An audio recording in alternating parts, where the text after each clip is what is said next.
ninaweka viongozi katika ardhi, alivyowaambia malaika, enyi malaika, mimi ninataka niweke.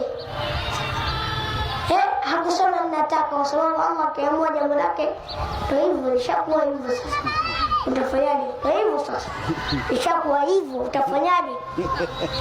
Huwezi kulipinga jambo lake. Akasema ninaweka viongozi katika ardhi, ninaweka. Hakusema na